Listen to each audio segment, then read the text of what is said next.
నమస్తే, నేను మధు. ఒక ఎలక్ట్రీషియన్ సేల్స్ మ్యాన్, ఒక కొరియర్ బాయ్, ఇలా చాలా మంది ఉన్నారు. ఒక ఎలక్ట్రీషియన్ సంబంధించినటువంటి వాళ్ళు కావచ్చు, కొరియర్ బాయ్స్ కావచ్చు, ఒక సేల్స్ మ్యాన్ కావచ్చు. ఇలా వీళ్ళందరూ కూడా ఎవరో తెలుసా? వీళ్ళు ఈ మనీ లాండరింగ్, ఏది మధ్య కుంభకోణం యొక్క మనీ లాండరింగ్కి డైరెక్టర్లు. ఈ విషయం వాళ్ళకు కూడా తెలియదు. అయితే అసలు ఏం జరుగుతుంది, వీరంతా ఎలా ఎంటర్ అయ్యారు, ఈరోజు మనం తెలుసుకుందాం. ప్రస్తుతం మనతో పాటు ఉన్నారు senior journalist doctor Durga Vadlamani గారు. వారిని అడిగి మరిన్ని విషయాలను తెలుసుకుందాం. నమస్కారం మేడం. అండి మేడం, ఒక ఎలక్ట్రీషియన్, ఈ కొరియర్ బాయ్, అసలు వీళ్ళంతా ఎవరు మేడం? వీళ్ళకి ఆ మధ్య కుంభకోణానికి సంబంధం ఏంటి మేడం? వాళ్ళకు కూడా తెలియదు వాళ్ళు ఎవరు. అంటే వాళ్ళ దగ్గర పత్రాలు దొంగిలించేసి ఒక కొరియర్ బాయ్, ఒక ఎలక్ట్రీషియన్, తర్వాత ఒక ఆఫీస్ బాయ్, ఒక కిరాణా షాప్ అతను, ఇంకా మరి ఇంకెవరు ఉన్నారు, వీళ్ళందరూ కూడా డైరెక్టర్లు డొల్ల కంపెనీలకి. 77.55 లక్షలు ఆ కంపెనీలోకి దారి మళ్లించారు. డబ్బు ఏ డబ్బు?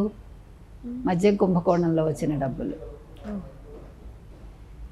అంటే అసలు మీరు గమనించండి, ఇవన్నీ చూస్తుంటే పిచ్చి కూడా పడుతుందని.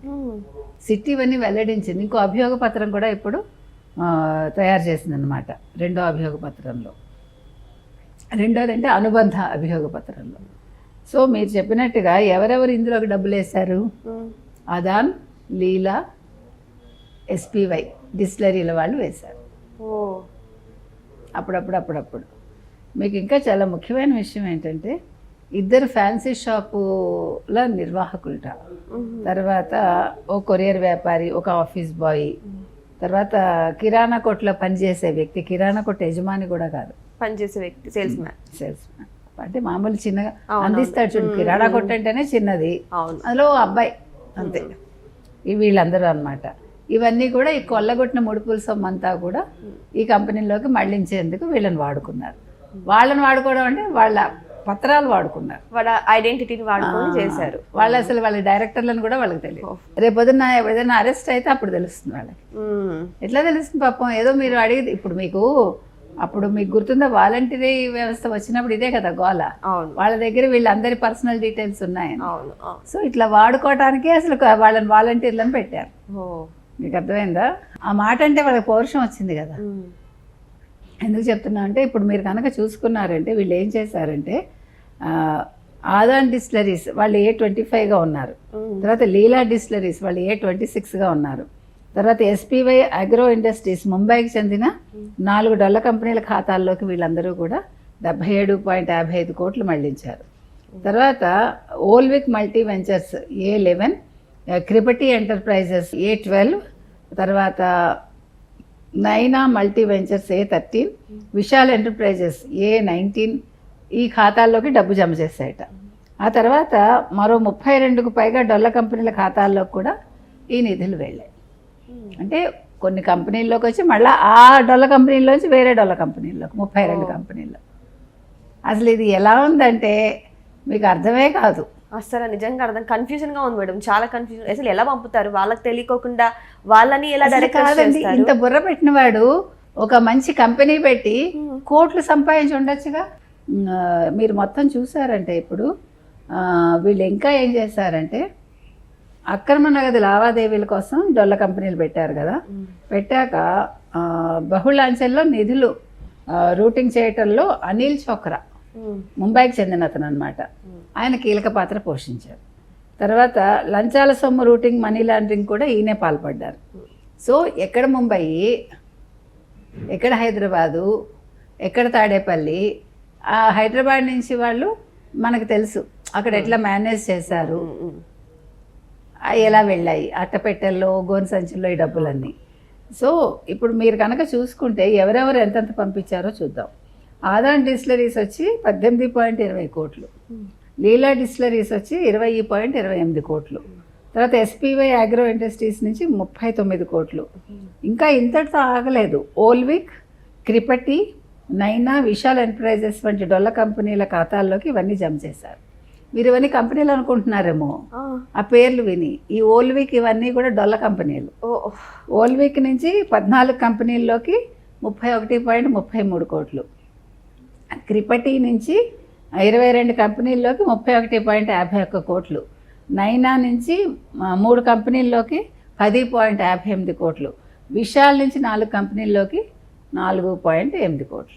ఎంత క్రియేటివిటీ ఉంది మేడం. అసలు కంపెనీ పేరు అసలు కాదు, మీకు వినటానికే పిచ్చి పడుతోంది కదా. అవును మేడం. అసలు సిట్ వాళ్ళు ఎట్లా వీటిని సేకరించారు? హ్యాట్స్ ఆఫ్ టు సిట్ కదా. అవును మేడం, నిజం. అసలు అంటే నిజంగా ఇవన్నీ కూడా టెక్నికల్ గా బుర్ర ఉండి తర్వాత అంకెలు లెక్కలు బాగా వచ్చిన వాళ్ళు చేయగలరు. మనలాంటి వాళ్ళకి అయితే కన్ఫ్యూజనే, చాలా కన్ఫ్యూజన్ అవుతుంది. అసలు ఆ కంపెనీలు అనుకుంటున్నాం మేడం చూసి, పేర్లన్నీ చూసి. నేను అలాగే అవి పెద్ద పెద్ద కంపెనీలు అనుకుంటున్నాం, వాళ్ళ కంపెనీలు అని కాదు. అదే కదా. అది చూడండి, నకిలీ ఇన్వాయిస్లు సృష్టించి ఈవే బిల్లులు సృష్టించి మోసాలకు పాల్పడ్డారు. దీనికోసం వీళ్ళు ఏం చేశారంటే ఎప్పటికప్పుడు సిమ్ములు కూడా మార్చేశారు దొరకకుండా, చిక్కకుండా ఉండడం కోసం. తర్వాత 10 సిమ్ కార్డులు మార్చారట. తర్వాత 2020, 21 నుంచి 20, 22, 23 మధ్య ఆయా కంపెనీల జిఎస్టీ ఫైలింగ్ వివరాలు పరిశీలిస్తే $36 కంపెనీలకి 20 ఇన్యాక్టివ్గా ఉన్నట్లు తేలింది. తర్వాత మద్యం కుంభకోణం కేసులో ప్రధాన నిందితుడు రాజ్ కేసిరెడ్డి తరఫున ఇదంతా నడిచింది. చెవిరెడ్డి భాస్కర్ రెడ్డితో బంధం బట్టబయలు.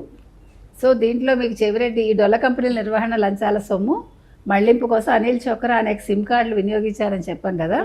ఈ క్రమంలో ఆయన 174 సార్లు ఒకే చోట ఉన్నట్లు, అంటే ఆ ప్రతినిధులతోటి, కంపెనీల ప్రతినిధులతోటి సిట్టు దర్యాప్తులో తెలియదు. 174 సార్లు. కేసులో కీలక నిందితుడైన వైకాపా నేత చెవిరెడ్డి భాస్కర్ రెడ్డితో కలిసి ఒకసారి ఒకే లొకేషన్లో ఉన్నట్లు వెల్లడైంది. వీరి మధ్యనున్న సంబంధాన్ని ఇది బట్టబయలు చేస్తోంది.